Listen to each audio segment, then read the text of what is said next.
नोएडा से बड़ी खबर, इंजीनियर युवराज की मौत मामले से जुड़ी ये बड़ी खबर। एमजेड विस्टाउन बिल्डर की जांच सीबीआई करेगी। नोएडा प्राधिकरण से एमजेड विस्टाउन की फाइल ले गई सीबीआई। इंजीनियर के साथ हादसे वाली जगह स्पोर्ट्स सिटी का हिस्सा, स्पोर्ट्स सिटी के प्लॉट के हिस्से को एमजेड विस्टाउन को बेचा गया था। नोएडा प्राधिकरण ने लोटस ग्रीन को अलॉट किया था स्पोर्ट्स सिटी का प्लॉट। डेवलपर लोटस ग्रीन ने एमजेड विस्टाउन को दिया। एमजेड विस्टाउन ने नोएडा अथॉरिटी को 129 करोड़ का बकाया नहीं चुकाया।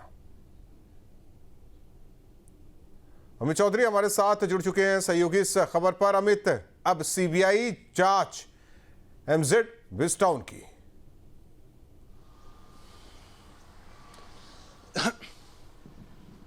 बिल्कुल, देखिए राहुल, इस मामले में नोएडा पुलिस 2 एफआईआर दर्ज कर चुकी है। नोएडा पुलिस इस मामले की जांच कर रही है। दूसरी तरफ नोएडा प्राधिकरण की तरफ भी इस पूरे मामले में सही समय पर उचित कदम ना उठाने के आरोप हैं। एसआईटी जांच कर रही है। इसी बीच सीबीआई की एंट्री हुई और बीती रात सीबीआई के कुछ जो अधिकारी हैं वो यहाँ पहुंचे। जिस तरीके से इस प्लॉट को लेकर मीडिया कवरेज लगातार हो रहा है, स्पोर्ट सिटी का जिक्र उसमें हो रहा है, तो सीबीआई ने इस कंपनी से जुड़ी जो फाइल है, जो दस्तावेज हैं, वो अपने कब्जे में लिए। ना केवल दस्तावेज कब्जे में लिए बल्कि नोएडा प्राधिकरण के अधिकारियों से इस खरीद फरोख्त को लेकर भी पूछताछ करने के लिए कुछ लोगों का सहयोग मांगा है, ताकि ये बात स्पष्ट हो सके कब इस प्लॉट को खरीदा गया था, पैसा किस कंपनी में ट्रांसफर किया गया था। क्योंकि स्पोर्ट सिटी 2014 जुलाई में लॉन्च किया गया था ये प्रोजेक्ट, और स्पोर्ट सिटी की अगर जमीन की बात की जाए तो उसमें 70% जमीन में कुल अलॉटमेंट का खेल सुविधा उपलब्ध करानी थी। लेकिन जिन बिल्डर कंपनियों को ये प्लॉट आवंटन कराए गए, उन बिल्डर कंपनियों के द्वारा केवल अपार्टमेंट बनाकर फ्लैट बेच दिए गए, दूसरे बिल्डरों को छोटे छोटे टुकड़े कर कर बेच दिए गए। ये स्कैम सामने आया था और उसके बाद कोर्ट के आदेश पर ईडी और सीबीआई तमाम आवंटन पाने वाली कंपनियों की भूमिका की जांच कर रही हैं। तमाम फाइलें पहले से सीबीआई के पास में है, ईडी के पास में है। पैसे के लेन देन को लेकर जांच की जा रही है, क्योंकि नोएडा प्राधिकरण को इस मामले में वित्तीय हानि भी हुई। स्पोर्ट सिटी डेवलप करने के नाम पर जो बाजार रेट था, उस रेट से कम में यहाँ पर जमीन अलॉट की गई थी। लेकिन किसी भी परियोजना में सेक्टर 78, सेक्टर 150, जहाँ जहाँ स्पोर्ट्स सिटी के प्लॉट दिए गए थे, कहीं भी खेल सुविधा उपलब्ध नहीं कराना, डेवलप नहीं करने को लेकर ये जांच चल रही थी। और अब विस्टाउन बिल्डर की भी एंट्री इस जांच में शामिल हो गई है। सीबीआई द्वारा दस्तावेज लिए जाने के बाद अब हो सकता है बिल्डर कंपनी से जुड़े लोगों से पूछताछ की जाएगी।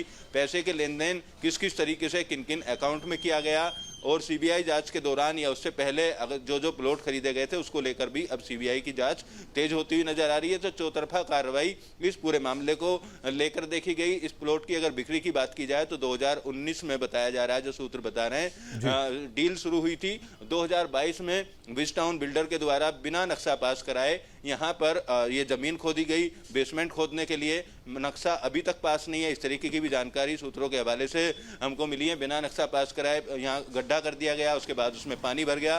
प्राधिकरण ने 2023 में 6 लाख रुपए का जुर्माना लगाया गया था अवैध तरीके से होर्डिंग लगाने पर, और उसके बाद प्राधिकरण ने भी आंखें बंद कर ली। वहां जाकर संबंधित विभाग ने नहीं देखा, नियोजन विभाग की जिम्मेदारी बनती थी। अगर 129 करोड़ रुपए का नोएडा प्राधिकरण का बिल्डर कंपनी पर बकाया है, तो अलॉटमेंट कैंसिल करने के साथ साथ नोटिस देना और तमाम तरीके की प्रक्रिया जो होनी चाहिए थी वो भी नहीं की गई। और सेफ्टी मेजर्स के जो भी बिल्डर से कदम उठवाने चाहिए थे, बैरिकेटिंग या वहां पर जितनी भी चीजें होनी चाहिए थी, वो भी नहीं की गई। तो अब प्राधिकरण के अधिकारियों से भी इस फाइल के बारे में पूछताछ की जाएगी और बिल्डर कंपनी से भी इस फाइल के बारे में पूछताछ की जाएगी। एक तरफ सीबीआई ने अपनी जांच शुरू कर दी है, एनजीटी ने भी आज पूरे मामले का संज्ञान लिया है, और नोएडा पुलिस 2 एफआईआर दर्ज कर बिल्डर की भूमिका और इस अलॉटमेंट को लेकर जांच कर रही है। गौतम बुद्ध नगर के जिला न्यायालय ने भी नोएडा पुलिस को यह डायरेक्शन दी है कि बिल्डर के अलावा और अन्य जो विभाग इस घटना के लिए जिम्मेदार हैं उनकी जांच करें। यानी एसआईटी की तरह अब नोएडा पुलिस का भी जांच का दायरा बढ़ता हुआ इस पूरे मामले में नजर आ रहा है, और जो भी दोषी हैं माना जा रहा है उनके खिलाफ अब सख्त से सख्त कार्रवाई होगी। तो सीबीआई भी अपना काम शुरू कर चुकी है, एनजीटी कोर्ट के द्वारा भी आदेश जारी किया गया, और उसके अलावा नोएडा पुलिस और एसआईटी, यानी 4 तरफ से इस पूरे मामले की जो कार्रवाई है राहुल, वो अब होना शुरू हो गई है। जाहिर तौर पर कार्रवाई तो हो रही है, लेकिन कई सवाल अभी भी बने हुए हैं। सवाल इस बात को लेकर है, एसआईटी को लेकर आपसे सवाल है कि देखा जाए 2 दिन जिस तरीके से एसआईटी ने बहुत कुछ जांच पड़ताल की, पूछताछ भी की है, अब आगे क्या? क्योंकि देखिए 5 दिन में रिपोर्ट तो देना है, लखनऊ में सबमिट भी करना है, उसमें अंदर खाने क्या चीजें निकलकर सामने आई है, अमित, ये आपसे समझना चाहते हैं।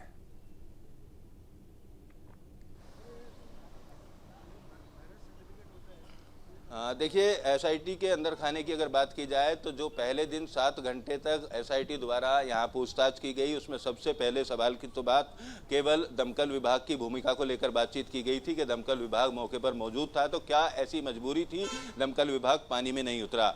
दूसरा जो सवाल था वो ग्रुप हाउसिंग डिपार्टमेंट से था। ग्रुप हाउसिंग डिपार्टमेंट और नियोजन विभाग की जिम्मेदारी बनती है कि ऐसे जमीन जो विवादित हैं या गड्ढा हो रखा है या मौत का कारण बन सकते हैं, उनके द्वारा उस जमीन को लेकर क्या कदम उठाए गए, लिखित में जवाब पूछा गया है। नोएडा ट्रैफिक सेल से भी लिखित में जवाब पूछा गया है कि अगर बार बार आपको शिकायतें मिल रही थी, जनप्रतिनिधियों की शिकायतें मिली, आईजीआरएस के माध्यम से मिली और मिलकर ज्ञापन देकर भी इस सोसाइटी और आसपास के लोगों द्वारा शिकायत की गई, तो वो शिकायतें कहाँ हैं, उन शिकायतों के स्टेटस की अगर जब जांच की गई, ये बहुत महत्वपूर्ण मामला निकल कर आया राहुल। 27 ऐसी आईजीआरएस पर शिकायत मिली सेक्टर 150 से, जिन पर नोएडा प्राधिकरण के संबंधित विभागों ने अमल नहीं किया। तो आप गंभीरता खुद समझ सकते हैं इस प्राधिकरण के अधिकारियों की, ना तो बिल्डर से नियम फॉलो करवा पाए, ना अपनी तरफ से किसी तरीके के कदम उठाए, और जब स्थानीय निवासियों जनप्रतिनिधियों ने लेटर लिखे तो भी कोई कार्रवाई नहीं की। तो ये तमाम सवाल जांच में शामिल किए गए। कल सीबीआई की टीम यहां पर आएगी और जिस तरीके से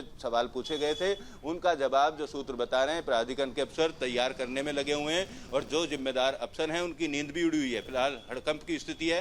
तस्वीर में आपको एक दिखाता हूं। आमतौर पर गेट जो मेरे पीछे आप देख रहे हैं, ये गेट खुला होता है क्योंकि यहाँ इंडस्ट्रियल एरिया है, तमाम फैक्ट्री वाले लोगों का आना जाना भी रहता है। लेकिन अब जिस तरीके से अधिकारियों की भूमिका पर सवाल हुए, आज इस गेट में चैन लगा दी, चैन लगाकर ताला लगा दिया है, और अंदर जो पुलिसकर्मी आपको दिखाई दे रहे हैं, धन्यवाद। हड़कंप तो है ही है, ये तस्वीरें भी बताती हैं, इससे रोड पर चहलकदमी होती है, लेकिन अब इसे भी बंद किया गया है। वहीं इस पूरे मामले में अपडेट लगातार सामने आ रहा है, वो दर्शकों तक न्यूज स्टेट पहुंचा रहा है। आपके मोबाइल पर तुरंत आएगी ब्रेकिंग न्यूज, स्क्रीन पर सबसे पहले दिखेगी बड़ी खबर, देश दुनिया की हर खबर एक जगह। अब आपके मोबाइल पर तुरंत फटाफट इंस्टॉल कीजिए न्यूज नेशन ऐप और रखिए खुद को अपडेट।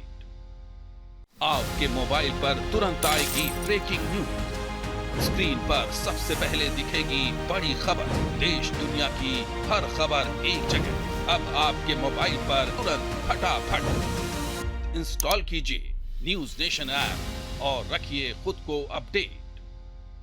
आपके मोबाइल पर तुरंत आएगी ब्रेकिंग न्यूज, स्क्रीन पर सबसे पहले दिखेगी बड़ी खबर, देश दुनिया की हर खबर एक जगह। अब आपके मोबाइल पर तुरंत फटाफट इंस्टॉल कीजिए न्यूज नेशन ऐप और रखिए खुद को अपडेट।